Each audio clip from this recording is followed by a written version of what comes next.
इस वक्त हम गांधीनगर हॉस्पिटल के अंदर मौजूद हैं और मेरे पीछे यहाँ पर काफ़ी ज़्यादा लोग मौजूद हैं और साथ में एक बैनर लगाया हुआ है project E hospital employees association Jammu division.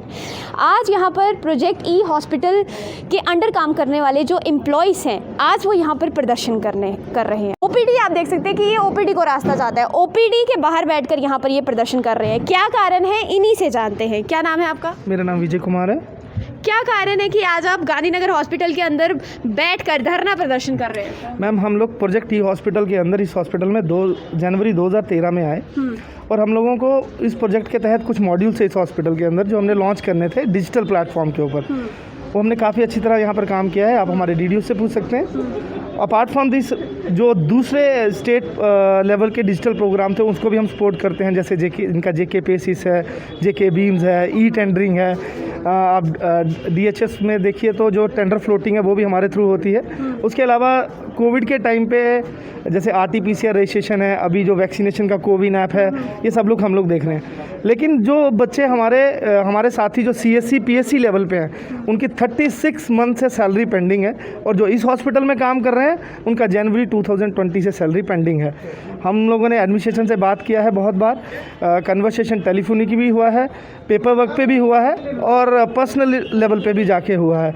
हर बार हमें सिर्फ एक पेपर थमा दिया जाता है कि फॉरवर्ड कर दो और कोई भी एक्शन नहीं लिया गया है। और पिछले 6 महीने से हम लोग इस कन्वर्सेशन में लगातार हैं और अभी तक हमें कुछ नहीं पता है कि हमारी सैलरी आएगी कि नहीं आएगी। कोरोना के वक्त पर भी आपने काम किया है? मैम 24 आवर्स काम किया है without taking a single leave. पूरे साल के रोस्टर है हमारे पास, आप चेक कर सकते हैं। Without taking a quarantine period हम लोगों ने लगातार काम किया है। और अगर आप चाहें तो हमारे डीडीओ से पूछ सकते हैं, हमारे जो जहाँ डॉक्टर्स काम करते हैं उनसे पूछ लीजिए कि हमारे उनके साथ रिलेशन कैसे हैं और हमने कैसे कोऑपरेट किया है लोगों के साथ। It is a crucial period. हम लोगों ने ह्यूमैनिटी के लिए काम किया। ये नहीं कहते कि लोग हमने बहुत बड़ा तीर मार दिया, तो वो काम करना था, किया है। लेकिन हम लोगों की भी घर परिवार है मैम, उनको चलाने के लिए हमें भी रोजी रोटी की ज़रूरत है। और अगर हम काम कर रहे हैं तो एटलीस्ट हमारी जो बेसिक नीड्स हैं वो तो पूरी होनी चाहिए। इसलिए हम एडमिनिस्ट्रेशन से दरख्वास्त करते हैं और आपके माध्यम से भी एडमिनिस्ट्रेशन को ये बताना चाहते हैं कि हमारी जो ड्यूज सैलरीज है उसको जल्दी से जल्दी रिलीज़ किया जाए। मुझे एक चीज़ बताइए कि ये जो प्रोजेक्ट ई हॉस्पिटल है ये एसोसिएशन सिर्फ जम्मू की ही है या जम्मू कश्मीर इसके अंडर आता है? मैम जम्मू में भी है और कश्मीर डिवीज़न में भी है। लगभग कितने एम्प्लॉइज आपके काम कर रहे हैं? 32 लोगों को उस वक्त में मैम 16 जम्मू में और 16 कश्मीर में रखे गए थे। लेकिन सैलरी ना आने की वजह से कुछ लोगों ने रिज़ाइन कर दिया। अब जम्मू में 13 रह गए हैं और कश्मीर डिवीज़न में अराउंड 16 ही है अभी भी। किस पोस्ट पे आप सबने काम किया है? अलग अलग पोस्ट पे काम किया है? मैम जब ये प्रोजेक्ट अप्रूव हुआ तो यहाँ पर सर्वर एडमिनिस्ट्रेटर की पोस्ट थी, तो एक टेक्निकल पोस्ट थी। लेकिन उस टाइम पे गवर्नमेंट ने इसको अप्रूव नहीं किया तो एक डाटा एंट्री ऑपरेटर कह सकते हैं और फिर उसके बाद इसको मॉडिफाई करके एक ऑफिस असिस्टेंट लेवल 3, 2A या 2 की पोस्ट पे लाया गया। तो हम उसी पोस्ट पे अभी काम कर रहे हैं। हमने 4 साल से कोई इंक्रीमेंट भी नहीं लिया है। जो सैलरी हमारी फिक्स की गई उसी पे हमको रखा गया। हम उसी पे काम कर रहे हैं और डेडिकेशन के साथ काम कर रहे हैं। हमारे बहुत अच्छे मॉड्यूल्स हैं। हम लोग प्रोजेक्ट भी करना चाहते हैं। हालांकि हमारा काम जो है वो इंडोर लेवल पे होता है, इसलिए बाहर प्रोजेक्ट नहीं किया जाता है। अगर आप देखेंगे तो इस ई हॉस्पिटल सॉफ्टवेयर के अंदर ऐसे ऐसे मॉड्यूल्स मिलेंगे आपको जो आपको एक डिजिटल प्लेटफॉर्म कहीं नहीं मिलेगा, एक प्राइवेट हॉस्पिटल के अंदर भी नहीं मिलेगा मैम।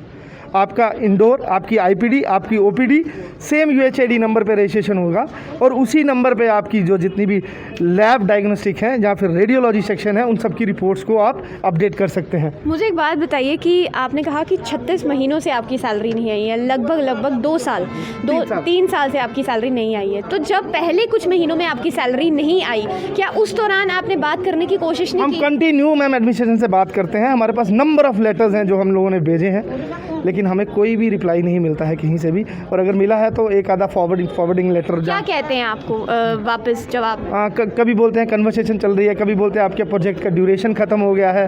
अगर हमारा ड्यूरेशन ख़त्म हो गया तो हमें बता देना चाहिए था कि भाई आपका ड्यूरेशन ख़त्म है, आप लोग जा सकते हैं, रिटर्न में दे दिए जाए।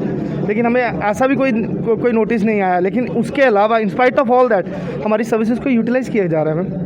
सिर्फ सैलरी ही आपका मेन इशू है या और कोई भी? अभी तो प्राइमरी इशू हमारा सैलरी है मैम। अभी तो वैसे भी क्रूशल पीरियड चल रहा है कोविड का, हम कोई और डिमांड नहीं रखना चाहते। अभी हमारा एक ही इशू है कि जो पेंडिंग वेजेस हैं वो निकाला जाए ताकि हम अपना घर परिवार चला सकें और अपनी जो ड्यूटीज़ हैं वो अच्छी तरह निभा सकें। मुझे एक बात बताइए कि जब आपकी 3 साल से सैलरी नहीं आई है, तो किस तरीके से आप घर बार चला रहे हैं, किस तरीके से, क्योंकि 2020 में कोरोना आया, उससे पहले तो स्कूलिंग भी चल रही थी, सब कुछ चल रहा था, तो उस दौरान अपने फैमिली का किस तरीके से गुजर बसर? बहुत ही मुश्किल से मैम। आपको बताएं कि देखो, ज़िंदा है तो हाथ पैर तो मारने पड़ेंगे। तो कुछ फैमिली की सपोर्ट्स है, कुछ लोगों ने कर्जा लिया है, कहीं अपने दोस्त सर्कल, यार या अपने रिश्तेदारों से पैसे मांग के किसी तरह गुजारा चला रहे हैं। हमारे यहाँ आपको बिल्कुल भी सैलरी आपकी रिलीज नहीं की? Not even a single penny, not a single penny we haven't got. हमारे जो स्टाफ के मेंबर्स हैं बहुत अच्छे हैं, वो हमारी बहुत मदद करते हैं। हम लोगों ने उनसे भी पैसे लिए हुए हैं, तो वो कितनी देर हमारी मदद करेंगे मैम? आपने जैसे मुझे बताया कि आप अलग अलग लेवल पे काम करते हैं CHC PHC में, तो आपने अपने ही जो CHC PHC के जो वहाँ पर हैं हेड हैं, तो आपने उनसे भी पर्टिकुलरली बात करने की कोशिश नहीं की? मैम, जो हमारे DDOs हैं, जैसे हम लोग यहाँ पर काम करते हैं, हमारा DDO मेडिकल सुपरिटेंडेंट है। जैसे ये सरवाल हॉस्पिटल में काम करते हैं तो इनके वहाँ पे इनका DDO मेडिकल सुपरिटेंडेंट है। जो PSC लेवल पे काम करते हैं, वहाँ पर ब्लॉक मेडिकल ऑफिसर है, जहाँ इनका मेडिकल ऑफिसर है, वो सब इनको सपोर्ट करते हैं, हम लोगों को सपोर्ट करते हैं। वो हमारी तरफ से लेटर्स भी लिखते हैं, ऐसा नहीं है कि वो कन्वर्सेशन नहीं करते। नंबर ऑफ़ टाइम उन्होंने रिमाइंडर्स दिलाए हैं लिख के कि भाई इनके पैसे नहीं हैं, इनकी सैलरी हम नहीं दे सकते, आप इनका कुछ इशू क्लियर कीजिए, क्या है। वो हमारी सर्विसेज तो लेते हैं, लेकिन हमें सपोर्ट भी करते हैं, लेकिन उनके भी लेटर्स का कोई रिप्लाई नहीं आता है। तो जब आपको कंटिन्यूसली इस तरीके से इग्नोर किया जा रहा था, आपकी डिमांड्स को नहीं सुना जा रहा था, तो क्या आपने सरकार के दरवाजे को खटखटाने की कोशिश नहीं की? हमने सरकार के दरवाजे को भी खटखटाने की कोशिश की मैम। हम लोगों ने एडवाइज़र साहब के पास भी गए हैं, उन्होंने भी एक लेटर मार्क करके दी जो MD साहब को हमने दी है, लेकिन क्या जवाब आया? कुछ भी नहीं, कोई रिप्लाई नहीं। उसके बाद हम लोगों ने कोर्ट का दरवाज़ा खटखटाया, तो कैट की तरफ से एक ऑर्डर किया गया नवंबर में कि विद इन ए मंथ इनकी सैलरी को रिलीज़ किया जाए, लेकिन आज 3.5 महीने होने लगे मैम, उसका भी कोई रिप्लाई नहीं। यानी कि कोर्ट के ऑर्डर को भी चैलेंज किया? हाँ, चल अभी नहीं, कोई रिप्लाई नहीं आया है अभी तक कोर्ट का। हम 3 नोटिस भेज चुके हैं उनको, लेकिन कोई रिप्लाई नहीं मिला है हमें वहाँ से। जी, आप क्या कहना चाहेंगे?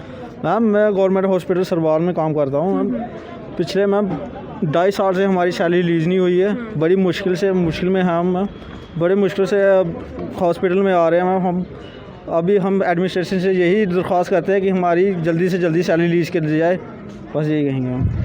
तो ये यहाँ पर project E hospital employees association के यहाँ पर वर्कर्स मौजूद हैं, जिनका कहना है कि हमारी लगभग 3 साल से सैलरीज रिलीज़ नहीं की गई। कोरोना के दौरान 2020 में इन्होंने लगातार काम किया, ड्यूटीज़ दी अपनी, और साथ साथ यहाँ पर भी आप देखिए कि सर्टिफिकेट ऑफ एप्रिसिएशन भी इनको मिला हुआ है एज अ कोरोना वॉरियर। नीचे भी आप देख सकते हैं कि इनको वर्ल्ड ह्यूमन राइट काउंसिल की तरफ से कोरोना वॉरियर्स के नाम से इनको अवॉर्डेड किया गया है। लेकिन कोरोना वॉरियर्स का एक सम्मान देने के बाद भी इन एम्प्लॉयज़ की सैलरी अभी तक रिलीज़ नहीं की गई है। कोरोना तो 2020 में आया है, लेकिन उससे पहले इन्होंने किस तरीके से अपने घर का गुजारा किया है, किस तरीके से 1 फरवरी 2018 के बाद इन लोगों की सैलरी रिलीज़ नहीं की गई है, कैसे इन्होंने उस टाइम पर गुजारा किया, अपने बच्चों की स्कूल फीस कैसे दी, अपना घर खर्च कैसे चलाया, और साथ साथ सर्विसेज भी देते आए, सर्विसेज भी पूरी टाइम पर दी, हर दिन आकर अपनी सर्विसेज दी। ऐसा नहीं है कि एक भी दिन इन्होंने अपनी सर्विसेज मिस की हो।